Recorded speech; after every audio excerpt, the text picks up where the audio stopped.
Welcome back, you guys, to another episode of the Songwriters Lounge with me, Tom, and my buddy Andy. Hey. Hey. And today, as you can probably tell, it's just me and Andy. No interview today, but we're going to go with the same kind of routine as we did for seasons 1. So we're going to have a little chat about some music. We're going to have a little chat about some songs that we got sent in, and then we've got a discussion topic at the end, which you'll definitely want to stick around for because we've got some great responses from you guys.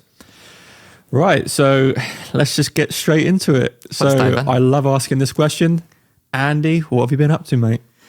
So much in lockdown. No, I've not really been up to too much, to be honest, because we're still stuck indoors pretty much in Scotland. It's starting to get a bit more relaxed. So there's the hope that I'll be able to co-write and produce with people face to face for the first time in so long. So I'm desperate to get back to that, man. So that's looking like kind of May time, June time. So it's still a wee bit away, but I'm getting more optimistic. And I guess on the music scene, I've got a song that I produced for Joey Contreras, who is actually our next interview coming up. His song, Love Me, Love Me Not, that we feature on the show, don't we? But it's a very different version that I produced for him for his new album, In Pieces the Musical. And it's exciting. It was a really fun project to do for the guy, and he's a lovely guy. It sounds great as well. Enjoyed working with him. Yeah, he's great, isn't he? Yeah. And didn't you and Mary, your fiance, didn't you do a cover of that song? Oh, was that the one you covered? Oh, I was really hoping you wouldn't bring this up. Well, I was thinking it the other day, and I wish we brought it up to him. As Andy said, you guys, the next interview episode we've got coming up is Joey. So he's like a Broadway songwriter. And I remember Andy just being so pumped that we had Joey on the show. And I was like, when I listened to the song, I was like, I've heard this before. And yeah, Andy did a cover of it with his lovely fiance. Not very well. I liked it. Thank you, Tom. But there's obviously no way I was going to bring it up when on that same episode we'd be playing the version with Ben Fankhauser and Natalie Weiss. There's just no chance I was doing that to myself. So me and my fiance just did a little cover version of it for a bit of fun at the start of lockdown, actually, just because we were locked inside. We both loved the music, and we were listening to his song on repeat, and we were like, should we just put together a wee cover of that? So that's what we did. But so that's coming out tomorrow. So by the time you guys hear this, it'll be out, it's coming out tomorrow, which is April the 16th. So go listen to In Pieces the Musical, guys, because it's a work of art. It really is. It's worth it. What about you, Tom, mate? It's funny, mate. I've got my new single coming out tomorrow as well. So by the time you guys listen to this, it'll be out on all major platforms. So I'm sure tomorrow or now when you guys listen to this, Andy and I would have both posted on the Songwriters Lounge page where you can listen to this stuff that we've been working on. But yeah, I'm well excited about releasing this. I haven't released music of my own in 2 years. Ages, yeah. I've just been working on other people's music, and I was like, you know what? I'm going to focus on one of mine, which was nice because I think lockdown kind of did that for us as well. It was a blessing in disguise because it gave me the time to sit down and work it all out, and just it went through 3 or 4 rewrites. I got my buddy Aaron to sing on it, who then we rewrote it together just to suit his voice, which is very normal, to be honest, when you do rewrites and work with other people. The way I wrote it before didn't suit his voice. So you've been there a million times, I'm sure, Andy. Yeah. It's a fun one, though. I like it. Yeah, no, I do like it. It sounds so different to how I originally wrote it, but in a great way because his voice is so good. I like it. So yeah, I've been doing that. I hate to admit it, but I have been writing with people. I don't want to rub it in your face, Andy. I had my first studio session on Tuesday, and we recorded a full song, drums, everything, the whole thing. And we did it in 8 hours. That day? It's with a couple of my English pals here. So I've got a little English group of friends here in the States. A colony. The colony. We're trying to take over slowly. But yeah, I'm working with one of them because I'm going to start teaching guitar out of the studio. And we're like, well, let's just build a studio space. We're all musicians, and something happens when we all get in a room together, and it just works. So yeah, we wrote a full song. It's pretty cool. At the moment, I'm singing on it just to get the demo down, and then we'll find someone cool to add their chops. I'm probably going to rewrite it, as it always is when you get someone on. But totally, man, I'm just like, I'm well excited to be back. I'm well excited to be listening to other people's music. I'm excited to be chatting to you every week about Scottish shit. Scottish shit. I mean, it got very Scottish the other night, but you can look forward to that one, guys, because we've got a very Scottish episode coming at some point. Maybe a couple of episodes down the road. But yeah, it's good, man. Definitely. That sounds good. And we've been working on this. We're trying to get TikTok underway, Andy and I, and we've been giving each other songwriting challenges. So we have. If you haven't, look out for them, because right now we've got a song about a stapler, literally a stapler, and a frying pan. So there's many more to come. You'll hear them all, but those two you can go and listen to right now over on our TikTok or our Instagram. But so it's been good. It's been good. Like, me and Tom were thinking before season 2 started, like, we want to kind of promote, obviously, our sponsors of the show, and we're massively thankful to Jet Tracks for being sponsors of the show, and you can get the discount via them by using Songwriters Lounge. I think it is our code, and you get a discount there. And we wanted to promote them, but we wanted to do like something a bit fun, didn't we? So we were like, how can we do like it, just like not just have like any other podcast advert where we just go blah blah blah blah blah blah blah, like advert. We were like, you know what? Like, this is called the Songwriters Lounge. Let's make it like about songwriting. So obviously Jet Tracks, the whole kind of concept is that they have these incredible instrumentals. So we talked to them and they sent us some backing tracks, and we thought, we'll challenge each other these absolutely obscure themes, and they are so hard, but they're we're just deliberately winding each other up. So like Tom gave me one like, oh, write a chorus about a stapler, and I was like, you bastard. How am I going to do that? How the fuck? I thought the same about a frying pan. I was like, how on earth am I going to sit down and write something really and we've actually had really good feedback from it. People have been like, it's really catcy. I'm like, I honestly, I was singing your frying pan one for like, honestly, a week, mate. And I was just like, this annoys me even more, because I thought I'd like stump you with the frying pan theme, and then you write an absolute like hook, and I'm like, can't get it out of my head. So I'm like wandering around my flat like, get it like a frying pan, and I'm like, what the fuck? The same thing happened with you. I was like, for some context, guys, we kind of came up with this idea back in January to kind of do this theme thing, the songwriting challenge. And we gave each other these, we had a little chat on the phone, and we gave each other these, as Andy said, obscure topics. And then I'm thinking, how on earth I'm gonna like do this? And I was listening to the backing tracks thinking, am I a fraud? I don't know if I can do it. And then the next day, Andy was like, oh, I have this little thing that I'm played with. He did the full thing in like an hour. I'm like, oh, shit, I need to catch you up. So... a song about a stapler. Go check it out.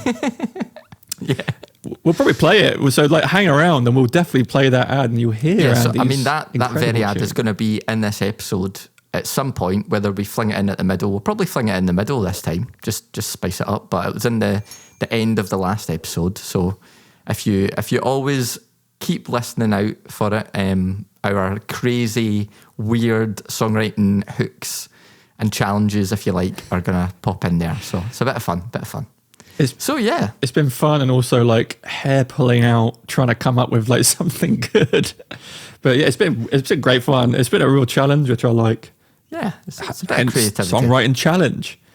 But like, guys, we've been really blessed by your response to the first episode of season 2. With Landon Austin. So keep checking back on our Instagram and stuff, because all these episodes are going to be coming out, and we've got some great interviews coming.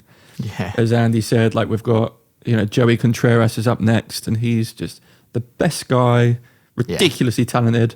And Andy had the pleasure of working with him and mixing one of his tracks, which is, I mean, there's a pinch me moment right there. Big time. Yeah, let's jump straight into some music because I've been waiting for this for months. So today, you guys, we have 3 incredible songs. And this first one is by someone we've actually interviewed for season 2. So later on in the season, you'll be able to hear his interview. Great guy from Canada. So he performs under the name Say We Can Fly. And he was just, you'll hear it. What a fantastic guy, really down to earth. And, you know, he mixes all his songs and writes them from his home setup, just like Andy and I have. So you're going to listen to this and think, wow, he's gone to a real studio. No, he hasn't. He's done it in his room. So this is Say We Can Fly with his song, Lifeboat. What's up? This is Braden from Say We Can Fly. You're listening to my song Lifeboat on the Songwriters Lounge, and I hope you enjoy it. Thanks for tuning in. So I do love it's your Pokemon Go. Maybe I can catch you if I just let you know. Got a whip, got a watch, got a soul shell. Making money, talking about the shit that I feel. Think it's funny cause I never feel complete still. 120 down the highway, missing you, yeah. Got a whip, got a watch, got the windows down. It's not the same in a city when you're not around. You're the lighthouse there in the night sky, and you're the lifeboat tied to my bedside, yeah. Think it's funny cause I never, think it's funny cause I never feel complete still, complete still. That 20 down the highway, 120 down the highway, missing you, yeah. Lovely. I love that track, man. It's just great, isn't it? It's so good. And that was so yeah, that's their song Lifeboat. Is that the unmasked version there, Andy? Yeah, so that's the unmasked version, and I really actually liked the original version as well. Like it's kind of a more full production version, but I always like it when people do unmasked or acoustic kind of, you know, like different versions. Me too. I love it to the music. I love it. Yeah, it just brings a different side to the track as well. I mean, you feel different listening to both, even though they're both about the same thing, obviously. And yeah, I particularly like this version. I really liked, and just I guess before we dive into the track, just to echo Tom as well, he's a lovely guy. Braden was a cool dude to speak to, and he is really humble. I don't know if you got the impression, but he's so humble. He doesn't actually realise, I think, how talented he is, because I'm just like, I've got so much respect for him.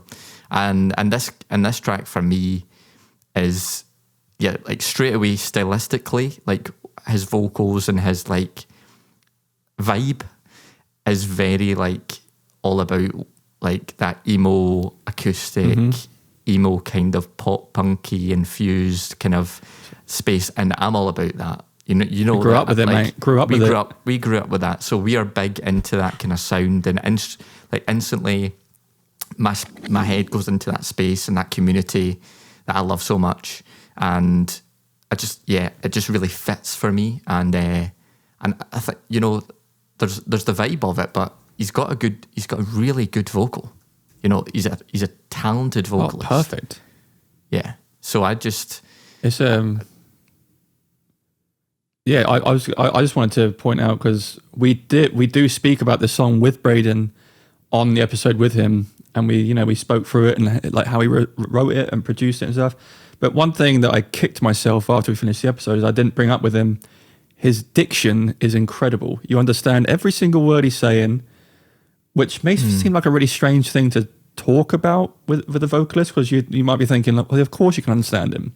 But how many songs have you ever listened to in your life where you are singing the wrong thing and then someone corrects you and says, actually, no, the lyric is this, or you look up the lyrics and you're like, oh, that's what they're saying. So it's not as crazy a thing to say as you might think. And Braden's diction is fantastic. And if you don't know what diction means just means how well you understand and how well they pronounce the words. And a great melody. Yeah, me neither. Fantastic melody. I mean, I love the strings in this song. It's funny because when we were talking to Braden, we may have played on the same tour. We both supported Red Jumpsuit Apparatus at the same time. Yeah. And I don't know if it was the same tour. I can't remember, but damn, I hope it is, because that would be cool. But this song is quality. I love the production on the percussion, especially because it like he brings it in and out so well that like 1 minute it's there and then 1 minute it's stripped all the way back to just like well in the distance. Sure. Which I imagine he's accomplished with reverb and just simple volume automation. But yeah, definitely. I thought the full mix is fantastic, as with like the stereo image is fantastic.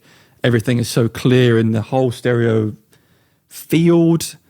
And you know, even though it's quite a busy mix, if you listen to it, there's a lot of things that could be fighting for the same space. Totally. What Braden's done really well is balanced everything. So he's given everything a lane and he's stuck with it, which again is like, it's hard not to make things kind of like a sonic battlefield. Like nothing is hitting each other for the same space. Everything is lovely and balanced, and that's why it's so clear.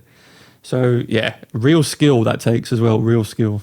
Yeah, I love the, like in the sound design, you've got obviously the acoustic guitars and his kind of lead vocals, but you've got these like oohs, these like harmony oohs, like just subtly in the background, which like, it's almost like saturation. It's like that sound design saturation where I'm sure like most people listening to it, if they're just like in their own vibe, they're not really picking up on like that level of subtle detail. But if you were to take it away, it would completely change the mood of the track. And that's one thing that I wanted to point out was I really like it's almost like just like oohs, but there's like different layers of it, and it's really nice. So that's one kind of thing that I was like, I like that deliberate choice to saturate the stereo image, like you say, just thicken it up. Lovely. It's lovely, yeah. Another thing that we wanted to discuss this season that we didn't do last season is kind of speak a little bit about the emotion that it generates. So like, which you don't really touch upon, but for me, like his voice is so emotional. And, totally. You know, I'm really believing everything he says, and then he brings a harmony into it. And it's like one of those things that just makes the hair on the back of your neck stand up because it is that good. But his voice is so believable and his delivery is believable. This just brings me back to kind of the high school days, you know, just walking like off the bus in the morning into school with my headphones on, my head down, wishing I was anywhere but there, but listening to the music that I loved at the time, which was this kind of music. So that's kind of where it takes me back to. What about you, Andy? Yeah, I mean, I think like one thing that I think I respect him so much for is in a lot of his music, he quite openly sings about his battle with mental health.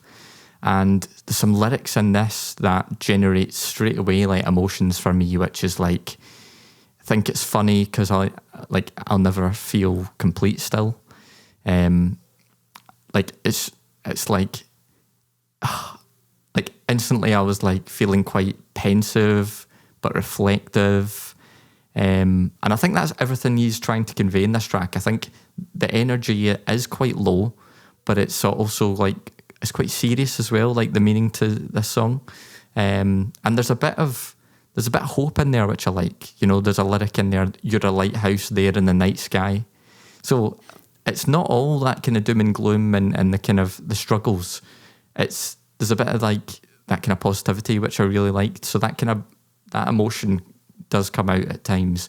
And I said this to him on the episode, I think later on, which you guys will hear, but I love his like metaphorical lyricism, like that exact thing. Like I never really talk about like you are a lighthouse. I would never really write a lyric like that, but I love to hear that kind of thing because it's a different way of writing lyrics, isn't it? So I think like emotion wise, poetry. Yeah, it's poetry, and that's everything that it made me feel, definitely.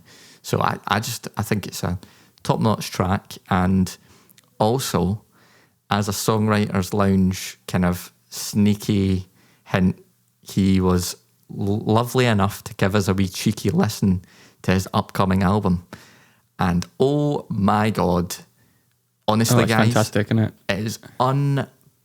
So I just want to mention that as well, because obviously we're reviewing a track that's already out, but you guys have to check out his new stuff coming, because like if you like this, what's coming is like this but on steroids. That's how good it is. And yeah. I had to like email him and say how good it was. He's done that thing where all the best artists do, where you listen to an album and think, it's so good, how are they going to top that the next album? And he's done it. So like he has achieved it. Again, like Andy said, just want to mirror that. It's very kind of him to send us the album to listen to before anyone else. Yeah. And it is just crazy good. So thank you, Braden. Hope you enjoyed that track, you guys. We'll obviously leave all the links to listen to the full version and check out Say We Can Fly on social media, just in the description. So definitely check that out. So next submission. This is going completely different. So we started with that kind of cool emo thing, and now we're going into we're going heavy, a mix guys. of gent and grime. So if you don't know what they are, being from the UK, this is a UK band called Hacktivist. They're a mix of gent or super heavy kind of drop A kind of guitar, like hardcore, mixed with UK grime.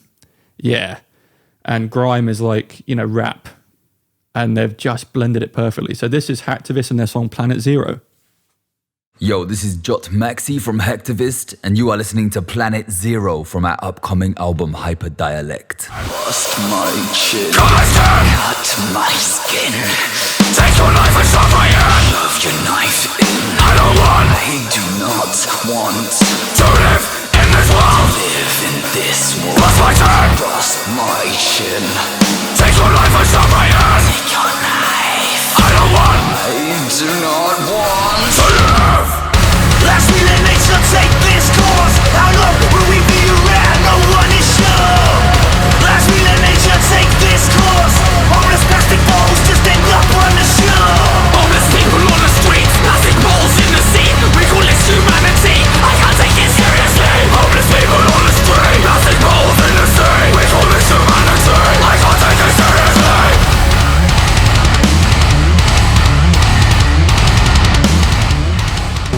That takes me back to the pits.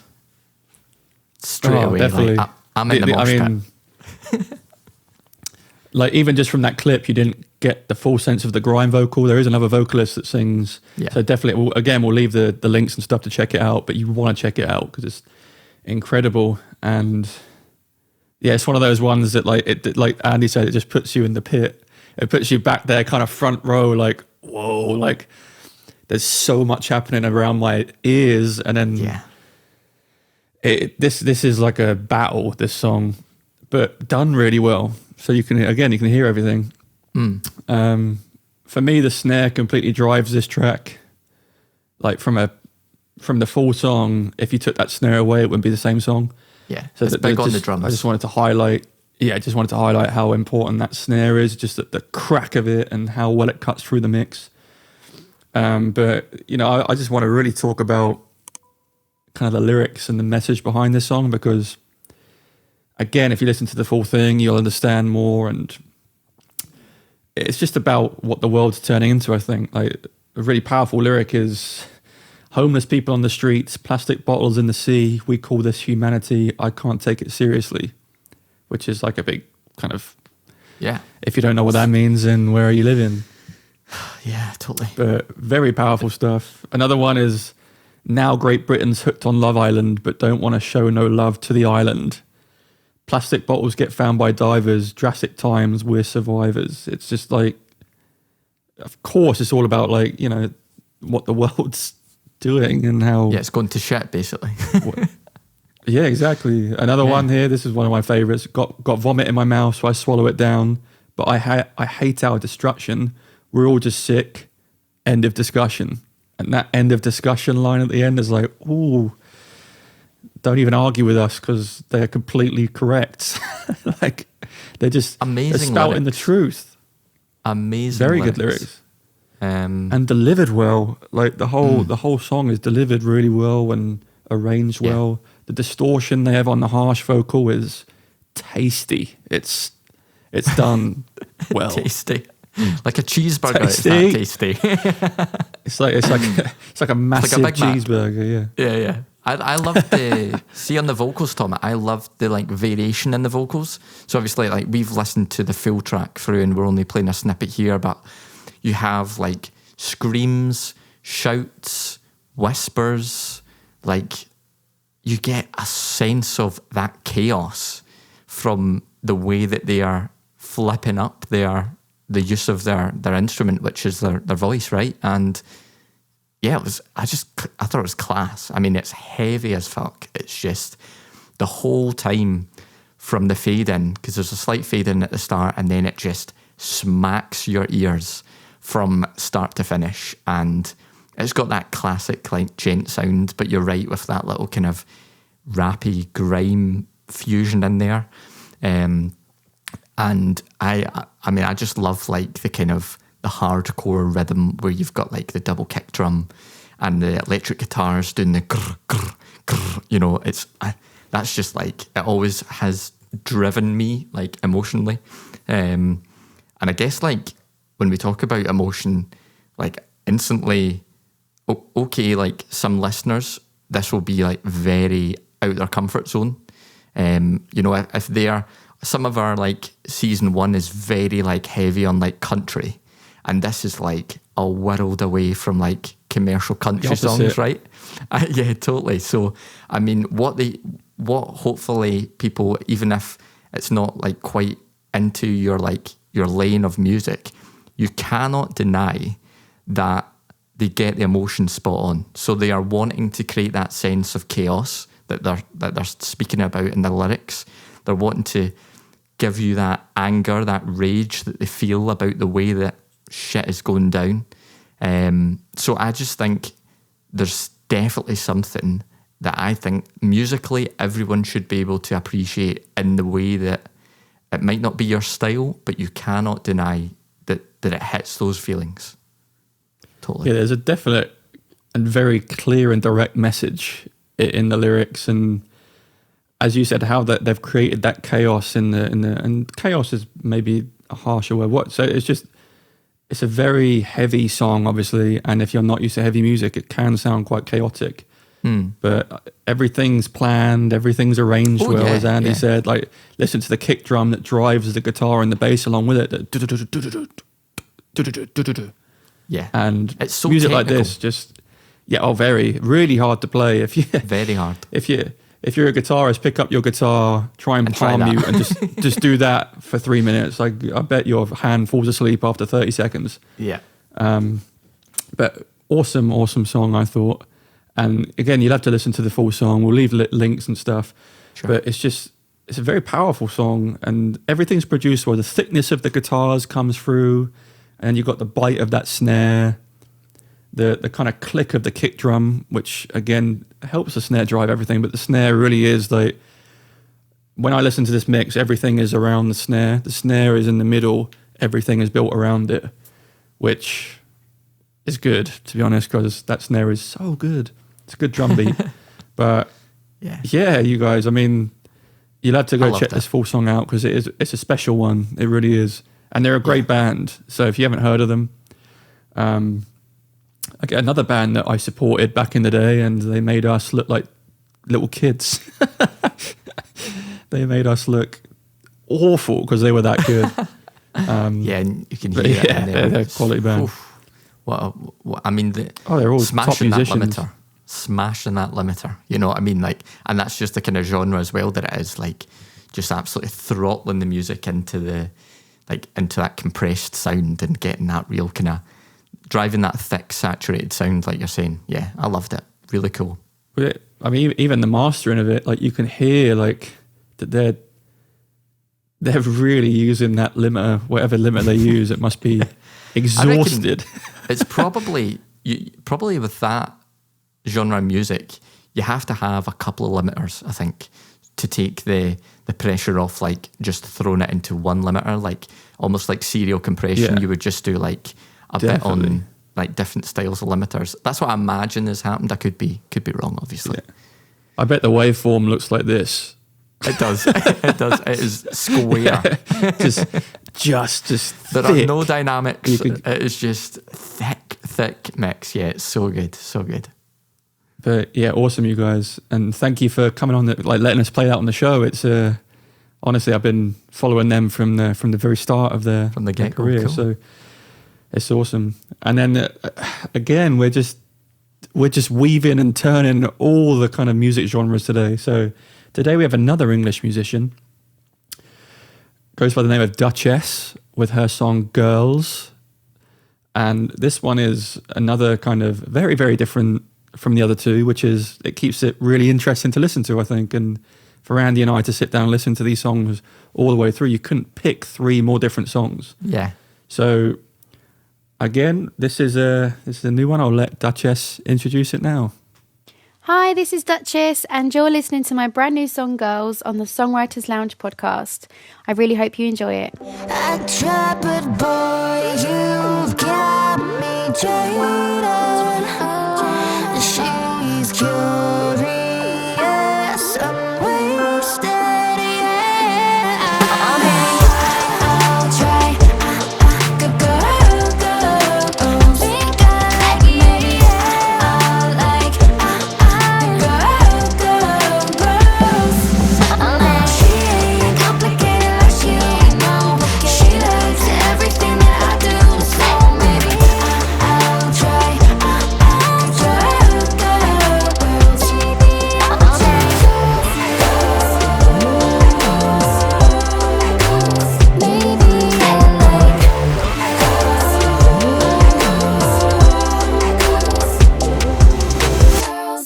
Oh, yes.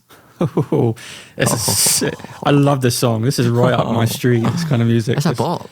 It's kind of... It's sick, isn't it? It's just a great song. From the minute I listened to it, I was like, yep. You know when you get songs like that, like you just hit play and immediately you're like, instant yep, likability. I'm right there.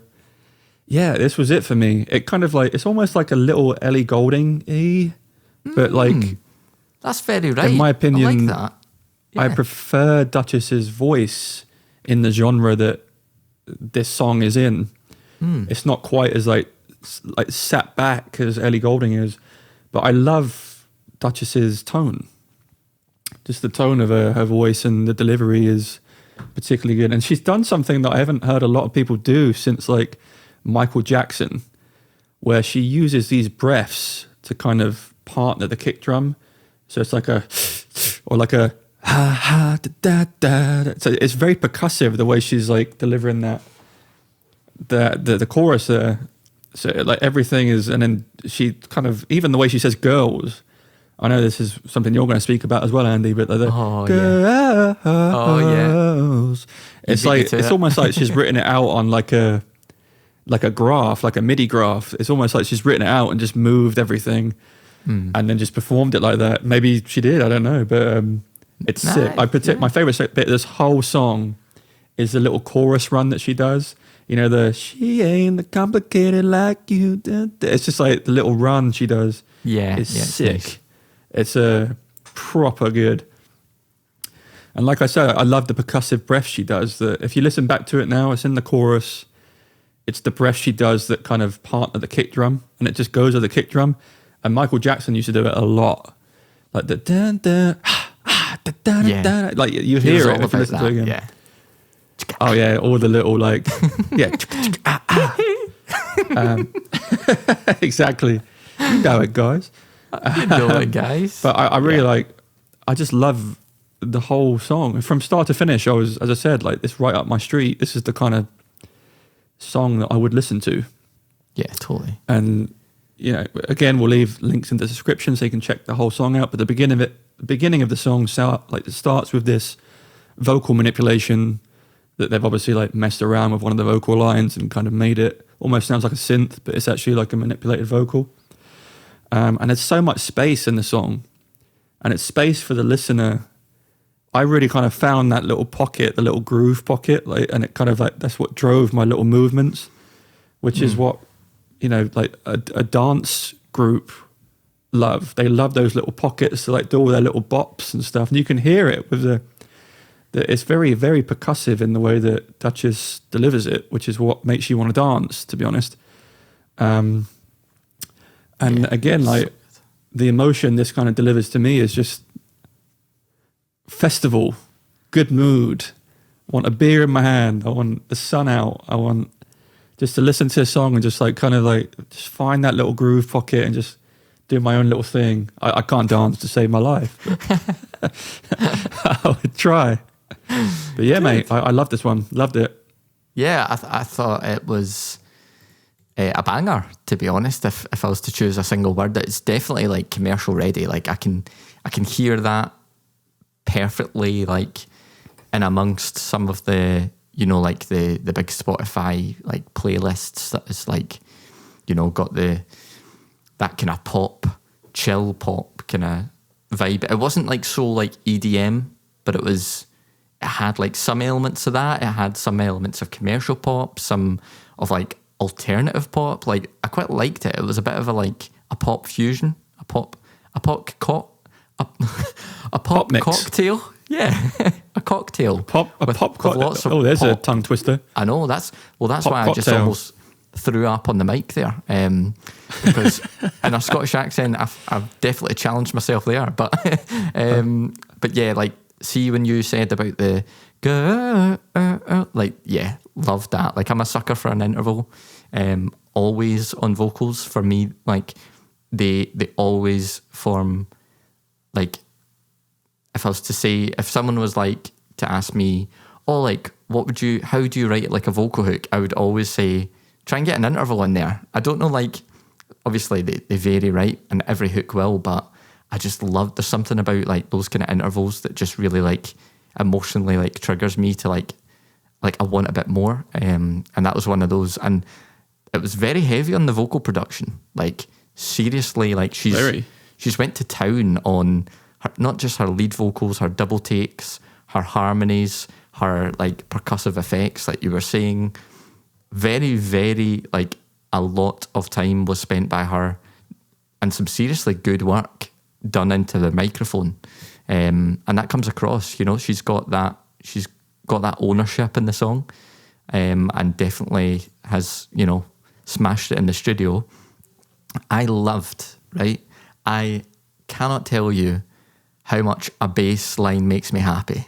And I don't know what it is, right? But the way the sub went, oh, mate, I was just like, that sub bass is for me. Like, it was just driving the whole low end. And I just like, intervals, right? The way it was like jumping on that interval, like, I was just like, yes. Like, cause it like, the lower register quite often is quite subtly balanced in a mix in terms of this song as well, that, you know, you don't necessarily need to hear it. It's just there. But the way then that it jumps up that octave and it kind of comes out at you and then it kind of goes back into the low register and maybe like pops into slightly like more mid-range. I just loved that. So that's one of the standout things for me, is that bloody good sub bass. I'm always talking about a bass line. It was like gliding, wasn't it? Like, yeah, it was like a wee kind of gliding between the octaves. Oh, just so, yeah, could listen to that all day long. And I really liked, so production wise, like mix quality it had on. I love the thickness in the center image, and it was balanced really nicely. So you had a lot of the synths, the percussion, a lot of these things really kind of, you know, quite thick in the middle. But the stereo image was still kept wide because of the amount of her vocal production, and because as well it was busy in the centre with a lot of the instrumentals. That allowed her vocals, like hard pan, to be even clearer and cut through. And that's something that came across to me and I really, really liked, because quite often, like when I'm mixing as well, the temptation is always to create space in the middle by pushing things out to the sides. But it's almost like this was flipped in its head for me, but it really worked. And like overall, the emotion was just sassy, power vibes. Like you could just see people dancing to this, like thinking they're a boss bitch or a boss bro for you, Tom. Boss bro.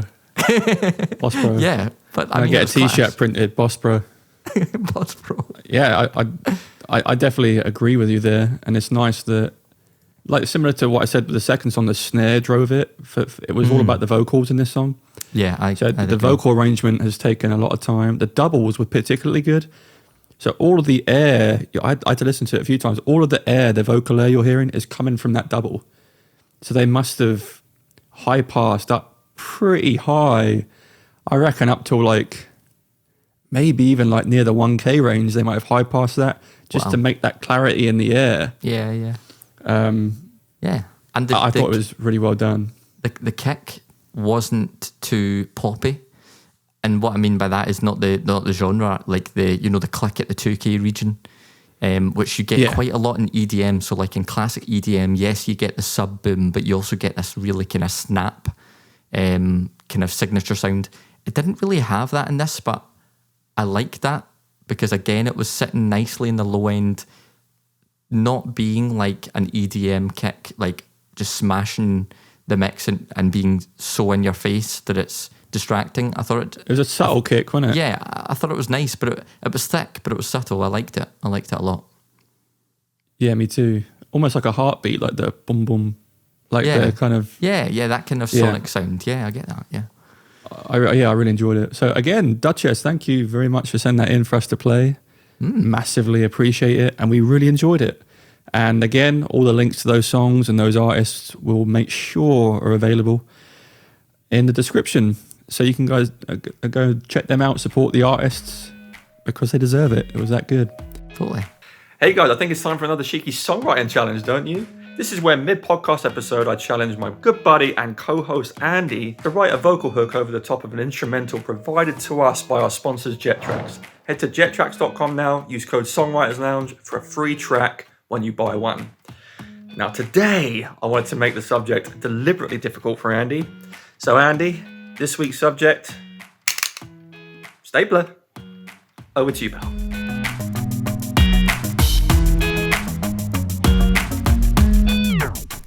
So I'll snap us together like a stapler, cause you know that I'm your favorite stationer. Don't try to run away from a stapler, even though maybe I'm probationer. Can't you see I'm crazy for the way you make me feel? And these metal pins will show you that I'm real when I'm stapled to you. To kind of polish off this episode, what we want to do is every week we're going to ask a topic or a discussion point. And I will let Andy kind of take over this section. Andy, over to you, mate. What's the topic? So the topic we asked you guys was, and this is a topic that I do find interesting because I've got my own views on it, but we asked you guys, has streaming meant the end to CDs, cassettes and vinyl? You know, is that now completely irrelevant? I remember walking down the street to school with my Sony Walkman and my cassettes, me too. know.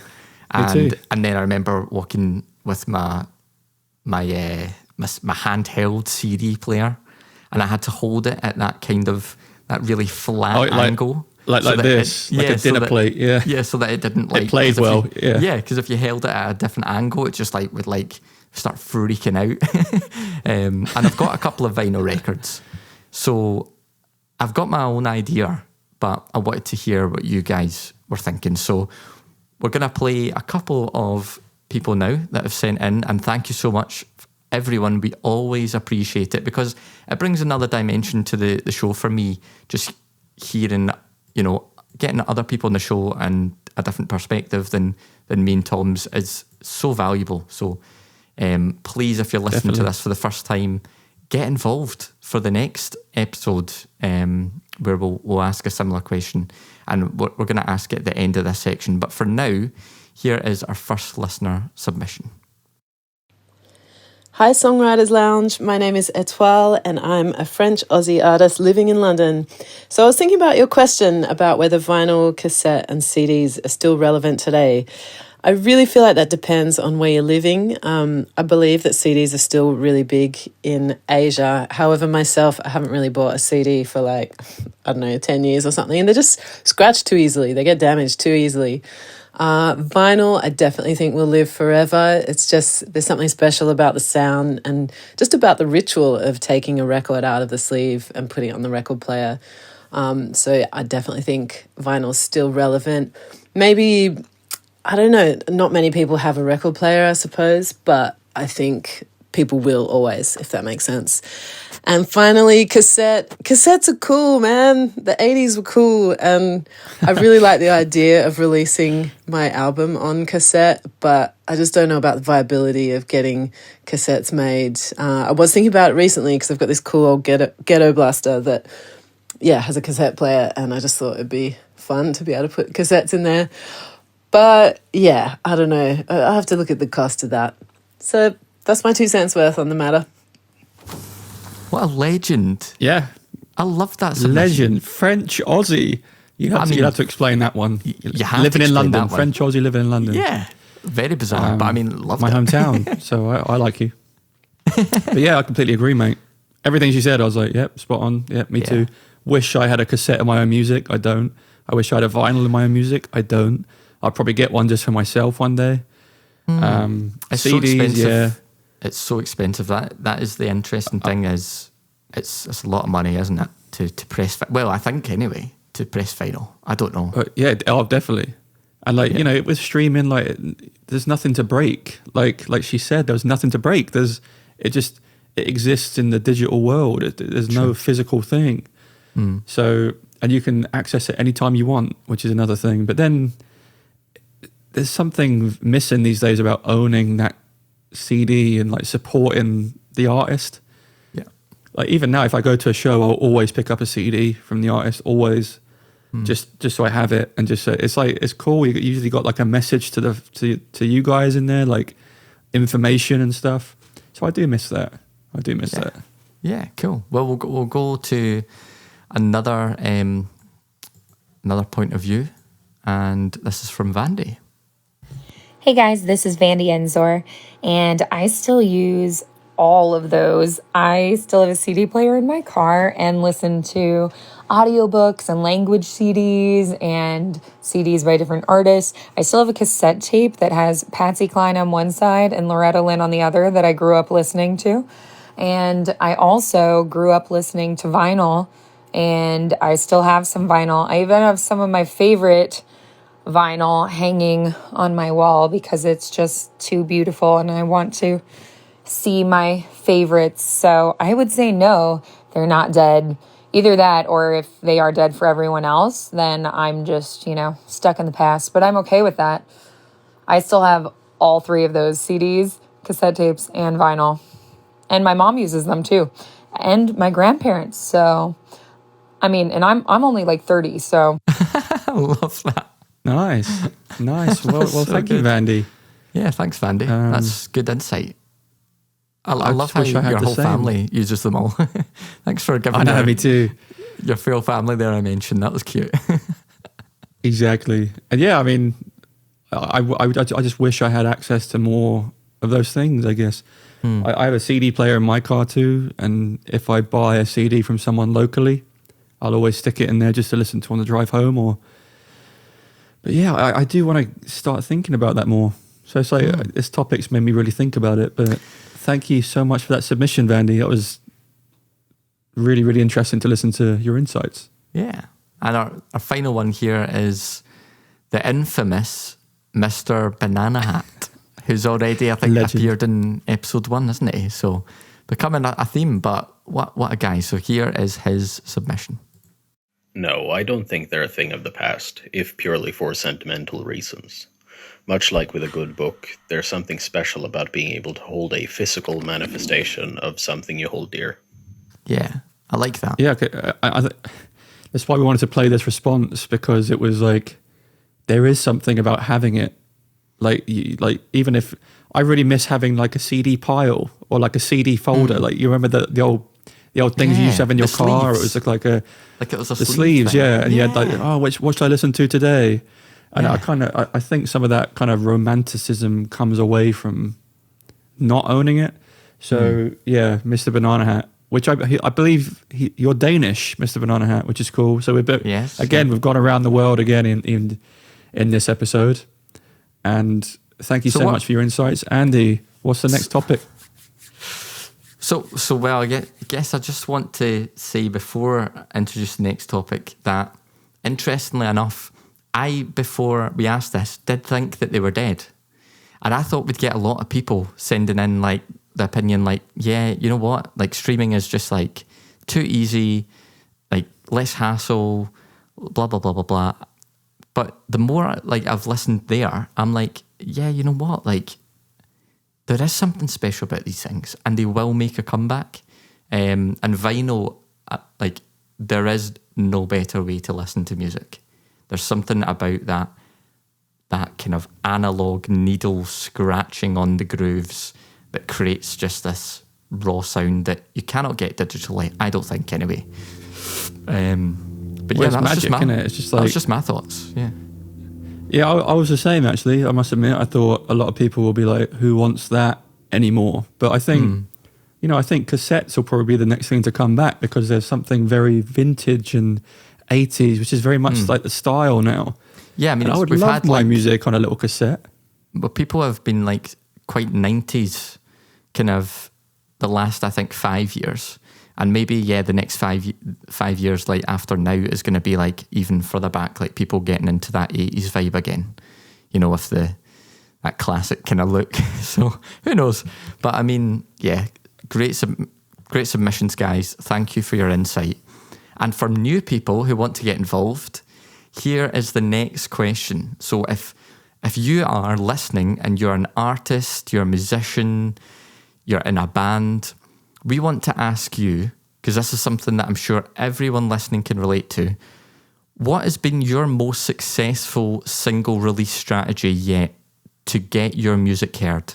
Because there is something like 60,000 songs every day going on Spotify.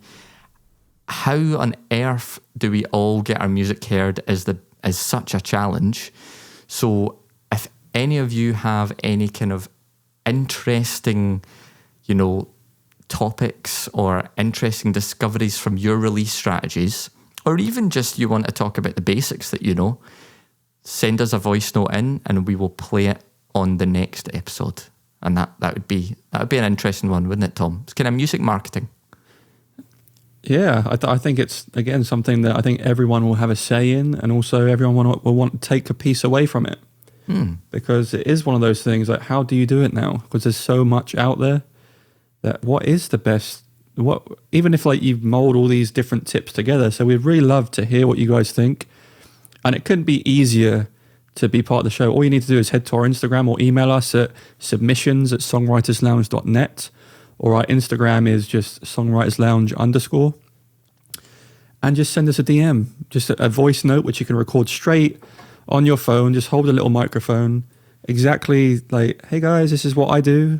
Send, and then we get to play it on the show. And it's invaluable information, and everyone will take something from it, even if you don't think they will.